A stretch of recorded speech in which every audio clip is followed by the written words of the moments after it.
Aujourd'hui, nous allons voir ensemble dans le premier chapitre le concept de l'amour de Dieu. Le concept de l'amour de Dieu. Je vais lire quelques extraits aujourd'hui et approfondir les choses ensemble. L'enseignant dit, lorsque nous parlons de l'amour de Dieu, deux choses nous viennent à l'esprit. L'amour que nous avons envers Dieu, qui est associé au concept d'adoration, de dévotion envers Dieu, et l'amour que Dieu a envers nous. L'amour que Dieu a envers nous. Alors, qu'est-ce que je vais parler comme message ce matin? Nous allons voir deux types d'amour,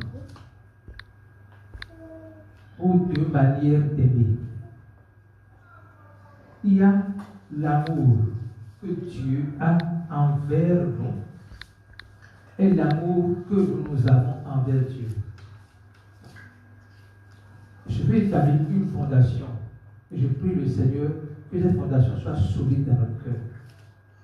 Aucun être humain ne peut dire qu'il aime Dieu s'il n'a pas reçu l'amour de Dieu.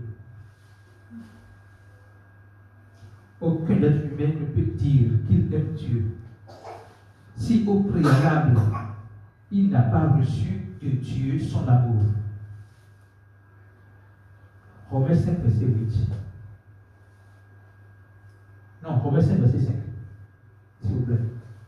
Aucun être humain ne peut dire qu'il a aimé, qu'il aime Dieu ou qu'il aime ses prochains si il n'a pas reçu au préalable l'amour de Dieu. Romains 5, verset 5. Or, l'espérance ne trompe point, parce que l'amour de Dieu est répandu dans nos cœurs par le Saint-Esprit qui nous a été donné.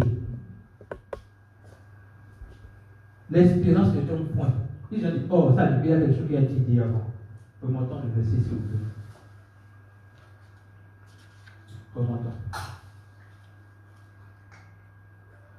Étant donc justifiés par la foi, nous avons la paix avec Dieu par notre Seigneur Jésus-Christ.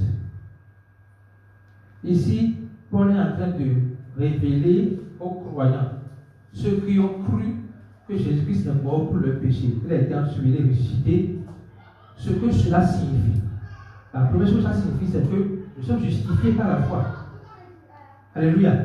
Il a dit, étant donc justifiés par la foi, nous avons la paix avec Dieu par notre Seigneur Jésus-Christ, oui, à qui nous devons d'avoir eu par la foi accès à cette grâce dans laquelle nous demeurons fermes et nous glorifions dans l'espérance et la gloire de Dieu. Allons-y. Bien plus, nous glorifions même des afflictions, sachant que l'affliction produit la persévérance, oui. La persévérance produit la victoire dans l'épreuve et cette victoire, l'espérance. Maintenant, il dit, l'espérance là, qui vient de la victoire que nous avons, et cette victoire qui vient de la persévérance, il dit que l'espérance là ne trompe point, parce que l'amour de Dieu est répandu dans nos cœurs par le Saint-Esprit qui nous a été donné. Ça veut dire que avant de pouvoir triompher dans ce monde, avant de pouvoir régner dans ce monde, avant de pouvoir soumettre les difficultés, les défis que nous rencontrons dans ce monde, nous devons recevoir l'amour de Dieu. Nous devons laisser Dieu répandre son amour dans notre cœur par le Saint-Esprit qui nous a été donné. Ça veut dire que la fondation pour un être humain de vivre, de rayonner, de bâtir une vie sur le roc, c'est recevoir l'amour de Dieu. C'est dire oui à l'amour de Dieu. Alléluia. Lisons 1 Jean 4, à partir du verset 7. Nous voulons établir la fondation sur l'amour de Dieu envers les hommes et l'amour des hommes envers Dieu. On les rate tout doucement. Bien-aimés, aimons-nous les uns les autres. Car l'amour de Dieu, l'amour est de Dieu. Et quiconque n'aime pas, aime, est né de Dieu et connaît Dieu. Écoutez bien ce verset. Bien-aimés, aimons-nous les uns les autres. Car l'amour est de Dieu. Et quiconque aime est né de Dieu et connaît Dieu. Sur quelle base nous pouvons nous aimer les uns les autres? Il y a une nuance ici. Je veux dire quelque chose que je prie le Seigneur de nous aider à comprendre. Dieu n'a pas dit aimez-moi comme je vous ai aimé. Dieu n'a pas dit ça. Dieu n'a pas dit aimez-moi comme je vous ai aimé. Quand on lit ce verset, on se rappelle d'un autre verset de Jésus qui dit aimez-vous les uns les autres comme je vous ai aimé. Ou bien, mais Dieu n'a jamais dit dans la Bible aimez-moi comme je vous ai aimé. Pourquoi? Parce que nous n'avons pas la capacité d'aimer Dieu. Ce que nous pouvons faire, ce que nous sommes capables de faire, ce n'est pas de chercher même à aimer Dieu. C'est de chercher à nous soumettre à son amour. Vous comprenez ce que je dis? Aimer Dieu n'est pas notre focus, mais chercher à nous soumettre à son amour. Et la première étape de soumission à son amour, c'est reconnaître que nous en avons besoin pour vivre.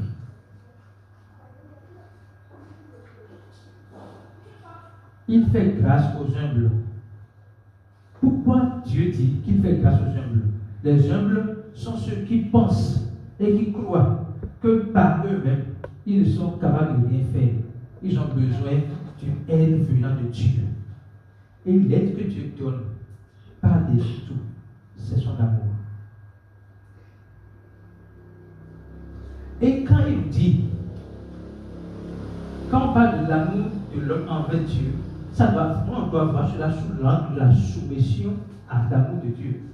C'est pas qu'on va dire, moi j'aime Dieu plus que quelqu'un, non. Je travaille à me soumettre de plus en plus à Dieu, à son amour. Se soumettre à Dieu, c'est croire que dans son amour, il ne peut rien faire qui va contre notre bonheur. Dans la première étape, c'est de dire, Seigneur Jésus, je crois que tu m'as sauvé. Je crois que tu es mort pour le péché. Je crois que le salut du péché qui est la mort, tu l'as payé à ma place. Je n'en suis pas capable. Je crois que cet amour-là, je ne le mérite pas, mais je le reçois comme un cadeau. Merci Jésus. C'est comme ça que nous devons recevoir l'amour de Dieu, dans la pleine soumission. Donc il y a la soumission principale qui est de se soumettre à l'œuvre que Christ a accomplie en démontrant son amour. Lisons Romains 5, on revient ici. Lisons Romains 5, verset 8. Romains 5, verset 8.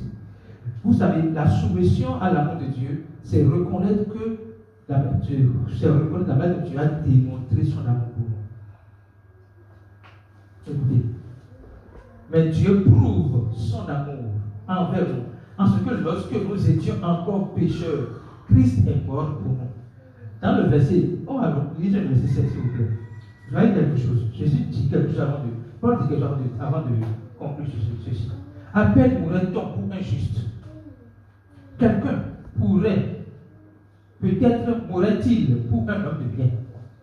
À peine mourrait-on pour un juste.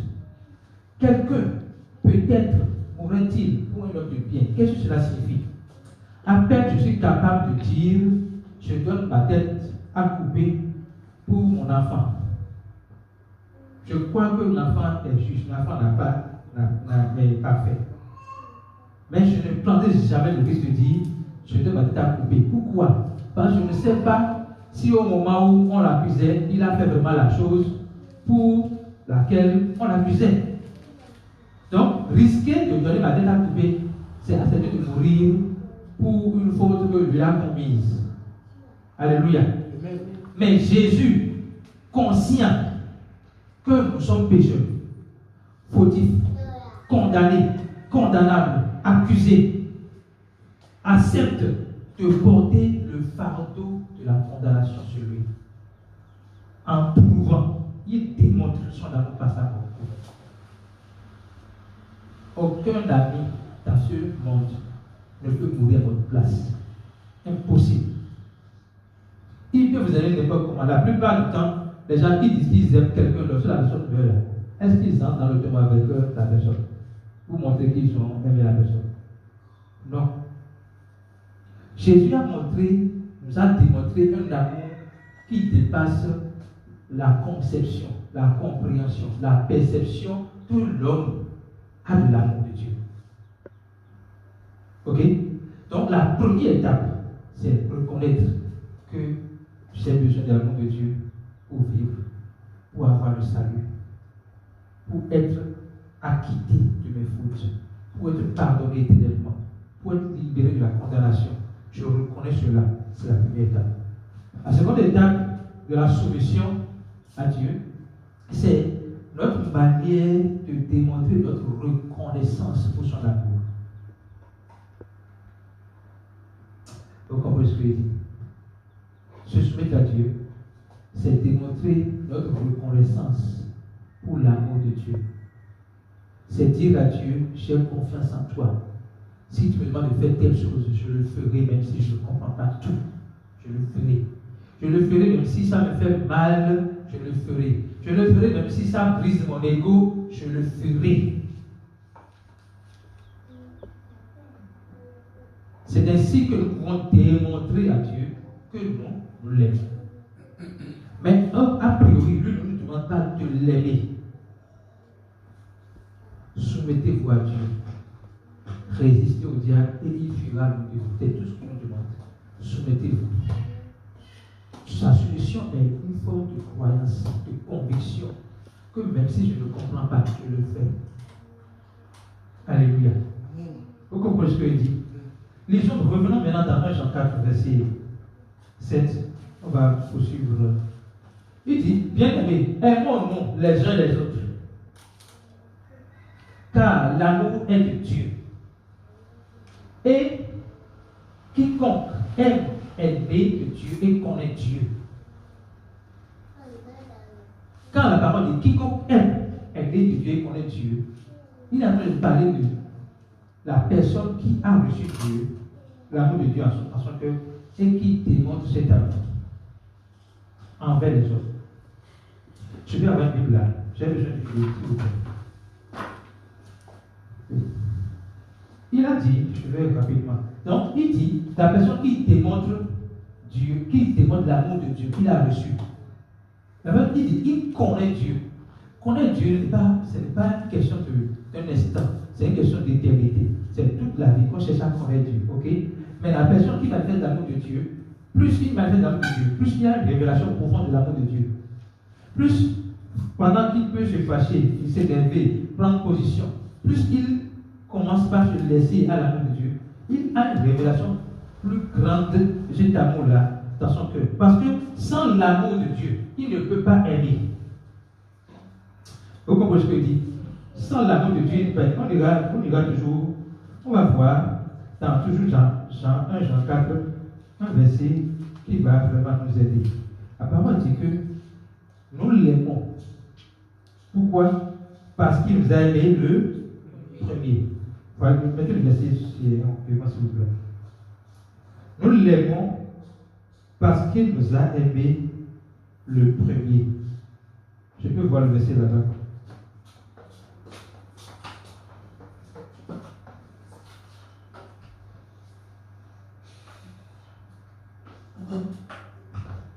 Ok, bon, je vais lire ici, à partir du verset 16. À partir du verset 16. Verset 16. J'entends verset 16. Et nous avons connu l'amour de Dieu. Nous avons connu l'amour que Dieu a pour nous. Et nous y avons cru. Et nous avons connu l'amour que Dieu a pour nous. Et nous y avons cru. Donc la fondation, comme je le disais tout à l'heure, c'est d'abord croire dans l'amour de Dieu.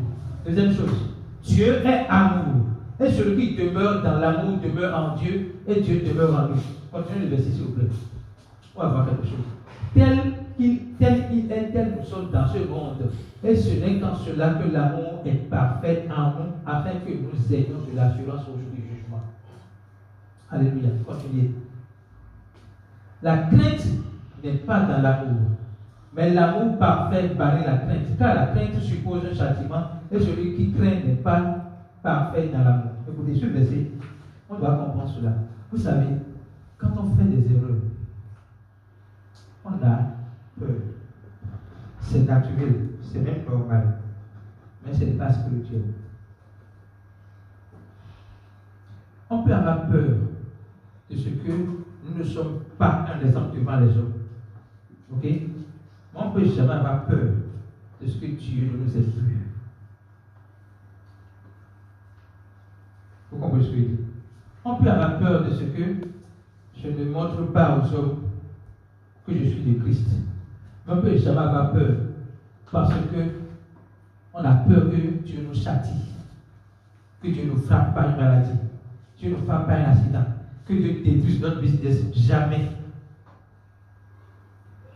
Lorsque nous faisons des erreurs, nous devons rester confiants que le pardon de Dieu est disponible et vous a déjà été donné. Pas qu'il nous sera donné, mais nous a déjà été donné.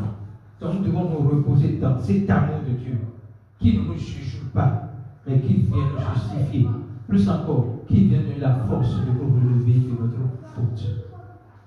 Alléluia. Continuez le verset. Continuez le verset, s'il vous plaît. Pour nous, donc 1 Jean 4, 9, pour nous l'aimons parce qu'il nous a aimé le premier. Nous devons savoir qu'on n'a pas été le premier à aimer Dieu. C'est lui le premier à nous aimer.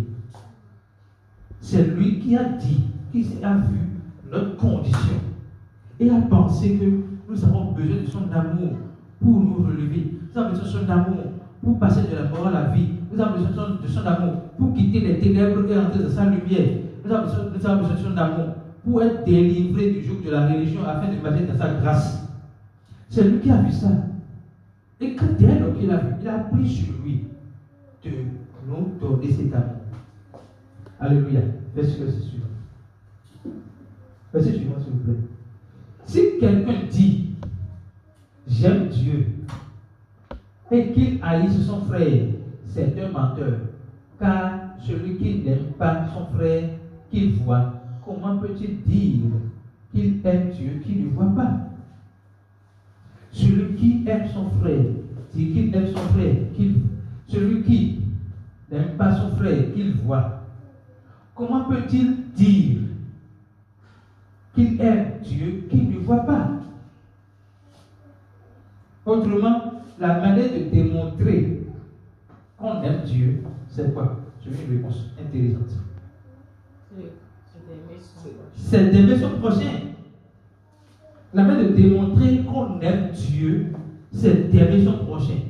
Maintenant, aimer son prochain signifie aimer son prochain comme Dieu nous a aimés. Pas comme nous voulons. Vous comprenez ce que je dis là? Aimer son prochain signifie aimer son prochain comme Dieu nous a aimés. Comment Dieu nous a aimés? Il ne nous condamne pas. Il ne nous juge pas. Ok? Il ne nous écrase pas. Il ne nous méprise pas. Il vient nous chérir. Il vient nous relever de la poussière. Il vient nous relever des ténèbres. Il vient nous envelopper de sa gloire. C'est comme ça qu'il nous a aimés. C'est comme ça qu'il nous a aimés. Je pense que je vais lire le verset qui concerne. Lisons Éphésiens 5, verset 23. Si je veux. Éphésiens 5, verset 23. On va voir quelque chose.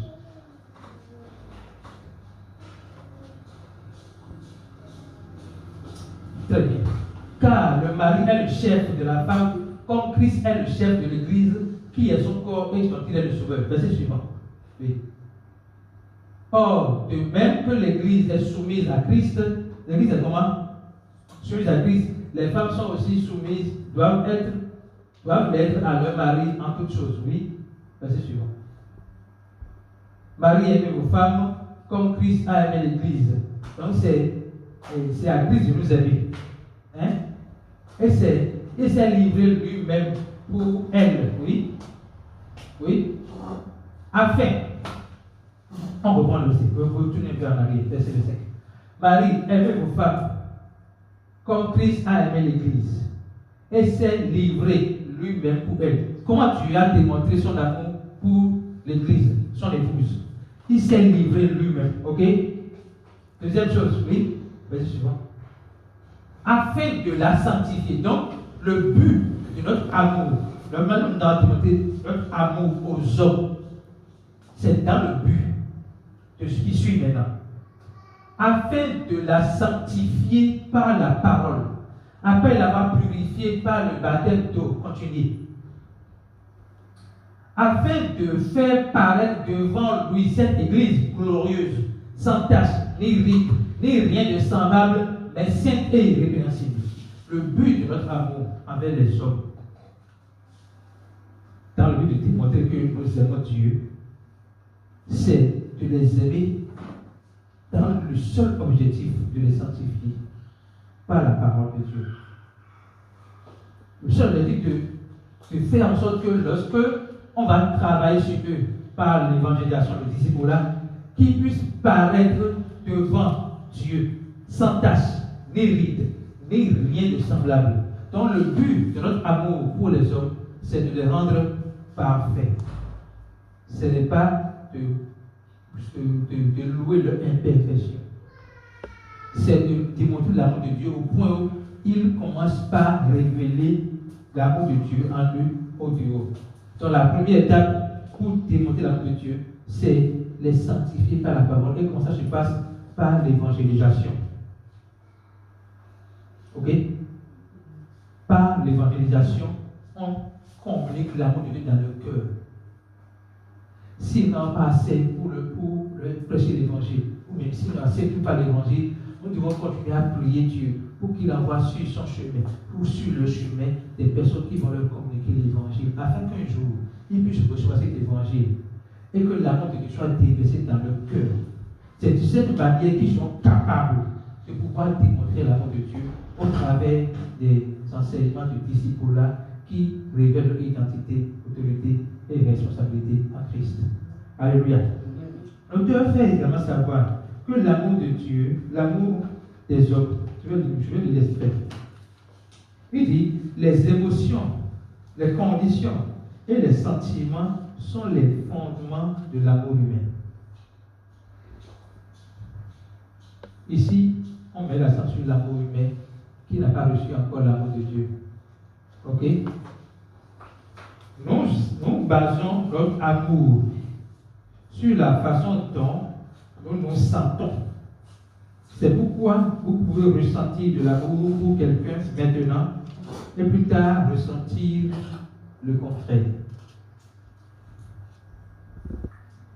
L'une des grandes différences entre l'amour de Dieu et l'amour des hommes, c'est que Dieu n'a pas d'émotion. Il n'est pas possible que tu chiffres Dieu. Il n'est pas possible, excusez-moi, que tu offenses Dieu.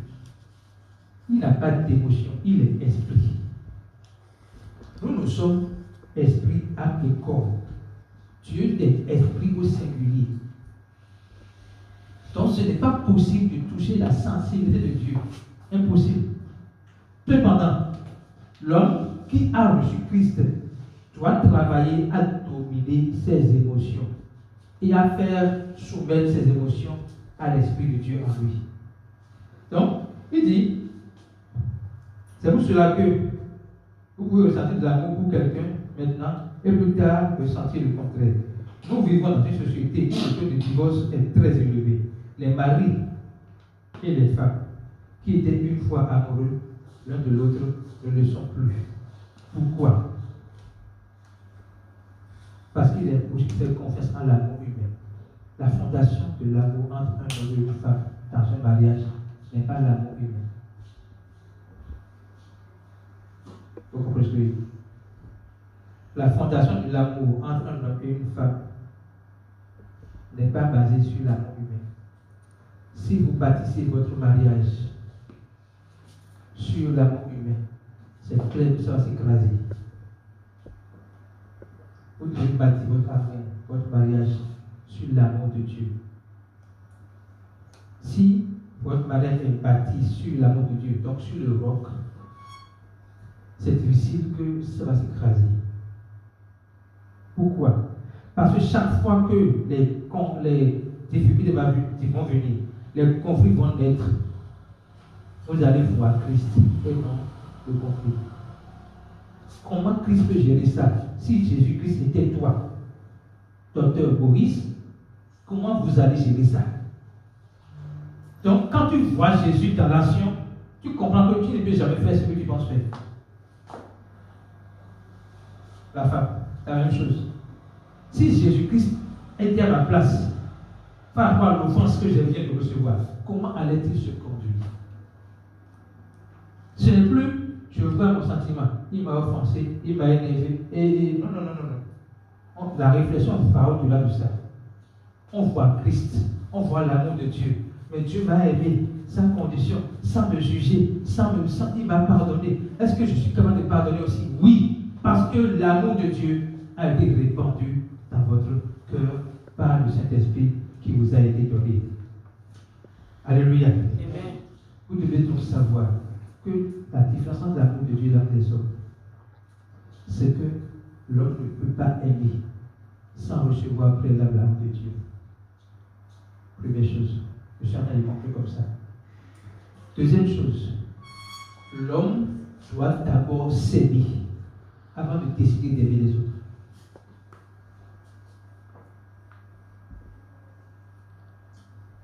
Lorsque nous sommes sans amour, la première chose, c'est de recevoir l'amour de Dieu par la foi en ce que Christ a fait pour nous. Ok? La deuxième chose, c'est de nous aimer nous-mêmes. Si tu ne t'aimes pas, tu ne peux pas donner de l'amour. Si tu ne te donnes pas de l'amour à toi-même, tu ne peux pas en exprimer. La plus belle femme du monde ne peut donner que ce qu'elle a. Le plus grand chrétien ne peut donner que l'amour de Dieu qui a été mis dans son cœur. Il faut qu'il reçoive l'amour là d'abord. Que lui-même, il reçoit dans son cœur, mais que lui-même s'aime. Je ne parle pas de l'amour narcissique, l'amour égocentrique. Je parle de l'amour christocentrique. Il s'aime. Il est capable de s'aimer, de s'accepter, de se chérir, de dire des bonnes choses sur lui-même. À partir de ce moment-là, il peut maintenant commencer par aimer les autres. Jésus a dit, aimez-vous. Aime ton prochain. Voilà. Aime ton prochain comme toi-même. Aime ton prochain comme toi-même. C'est-à-dire que aime ton prochain de la même manière que tu t'aimes toi. Ça veut dire qu'avant d'aimer ton prochain, il faut que tu t'aimes. Je veux voir ce verset-là. Et passez au bas. Aime ton prochain comme toi-même. Avant d'aimer ton prochain, il faut que toi-même tu t'aimes. Ça veut dire quoi? Aime ton prochain comme toi-même. C'est dans Matthieu. Aime ton prochain comme toi-même. Ça veut dire quoi? Je suppose que j'ai 100 francs pour manger. Et à part ça, je ne peux rien. Et j'ai faim. Je trouve quelqu'un qui a faim, qui demande de l'argent. La folie, c'est de lui mettre 100 francs et de dire Dieu va faire. Écoutez bien ce que je vais dire. Dès que tu remets les 100 francs à l'autre et que Dieu va faire, ça ne veut dire que tu ne t'aimes pas. Il faut que tu t'aimes pour donner. Donc, j'ai 100 francs, mon frère, j'ai 100 francs. On va parler de 100 francs, 50 francs. Mais si tu fais le spirituel, que tu donnes les 100 francs, en fait, tu ne t'aimes pas. Ce que tu fais même, ce n'est pas de l'amour. Parce que le jour, tu vas faire quelque chose, il va parler, tu vas commencer à lister. Je lui ai fait ça, je lui ai fait ça, je lui ai fait ça, je lui ai fait ça. Pourquoi? Parce qu'à aucun moment, tu n'as basé ton don sur l'amour que tu as reçu de Dieu, ni sur l'amour que tu as pour toi-même. Quand on veut faire des dons aux gens, aider les gens, il faut s'assurer qu'on s'est aimé nous-mêmes, on s'est fait plaisir nous-mêmes. Ok? La joie que les gens auront quand on leur fait des dons, c'est bien. Mais est-ce que toi aussi tu as besoin de cette joie-là? Donc, aimer son prochain comme soi-même, c'est le verset là. Aimer son prochain comme soi-même, c'est de pouvoir démontrer à toi que nous nous aimons. Et je suppose que tu es dans un univers où on te manque de respect. On brise ta fierté. À un moment donné, parle pour toi-même. Tu vas te retirer. Pas pour juger les gens. Mais si on ne reconnaît pas ta valeur à une place, quitte. C'est une manière de s'exprimer de l'amour. Vous devez vous aimer. Ce travail-là, vous chacun faire dans son cœur à la maison. Vous devez faire un bilan. Est-ce que je m'aime assez? Vous devez vous aimer. Ce n'est pas de l'égoïsme. Vous devez vous aimer pour que votre amour soit pur. Si vous ne vous aimez pas, vous ne pouvez pas donner de l'amour. Ce n'est pas possible. Si vous ne vous aimez pas, vous ne pouvez pas donner de l'amour. Première étape, recevoir l'amour de Dieu. Deuxième étape, s'aimer. En autre, tu aimeras ton prochain comme toi-même. Vous voyez? En autre, première étape, et tu aimeras ton prochain comme toi-même. Verset suivant, je vais voir quelque chose. Bon, le jeune homme, ça c'est le verset où il a conversé avec un jeune homme riche. Mais déjà, aime ton prochain comme toi-même nous rappelle que nous devons, il y a de toi-même, nous devons nous aimer nous-mêmes pour pouvoir aimer les autres. Donc si tu ne t'aimes pas toi-même, tu ne peux pas aimer les autres. Et pour t'aimer toi-même, il faut d'abord recevoir l'amour de Dieu. Recevoir l'amour de Dieu ne suffit pas. Tu dois apprendre à te donner de l'amour, à déclarer je suis béni, je suis propre, je suis puissant, je suis généreux. Vous devez vous dire ça, c'est important. Après avoir démontré l'amour pour vous-même, vous êtes capable même de donner de l'amour. Sans cela, vous ne pouvez pas le faire. Vous ne pouvez pas vous aimer les autres. Donc la fondation pour démontrer l'amour envers Dieu, c'est d'aimer le prochain. La fondation pour aimer le prochain, c'est d'abord de nous aimer nous-mêmes. La fondation pour nous aimer nous-mêmes, c'est recevoir l'amour de Dieu par la foi en Jésus-Christ.